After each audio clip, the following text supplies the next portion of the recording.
In this video, we will provide more detailed instructions related to Step 2 of the Academic Integrity Investigation process, as outlined in the Student Code of Conduct Academic Integrity Policy. Again, we're using the flowchart for faculty members as a reference point for these videos. If you don't yet have a copy, simply go to Lakehead's Student Conduct webpage and download the flowchart from the Resources tab. If we zoom in on Step 2 from the flowchart, you can see if the step is applicable to your situation. The next step is to email the student Form 2A. Form 2A is the formal notification of alleged breach of academic integrity and should be sent to the student within 3 business days once you've heard back from Student Affairs that you are responsible for carrying out the investigation.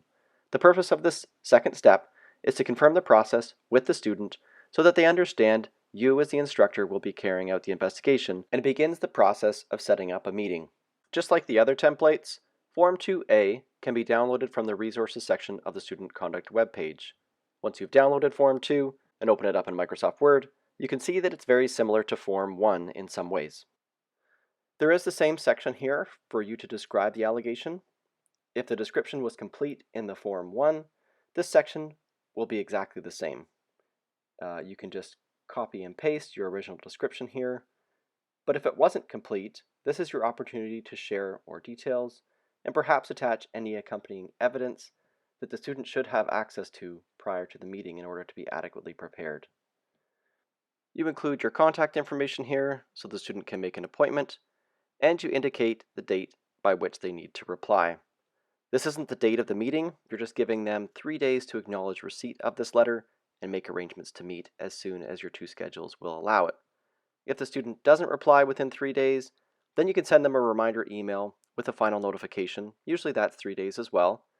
And if they don't reply to the final notification, then please notify Student Affairs and the case will be referred to their dean. You'll also see that this letter covers some of the student's rights and responsibilities, such as the right to provide a written response to you, the right to a support person, the right to consult with the ombudsperson, and the right to accommodations if the student requires them. Again, you conclude Form 2 by entering your contact information. However, this time the student's chair and director are copied as well.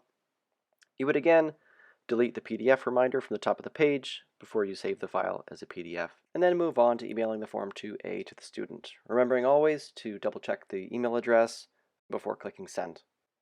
Normally a student will respond quite quickly to this email and immediately want to meet, but sometimes if it's around exams or holiday closure, it may take a little bit longer to coordinate a meeting time because either you or the student are unavailable, but do so as quickly as you can.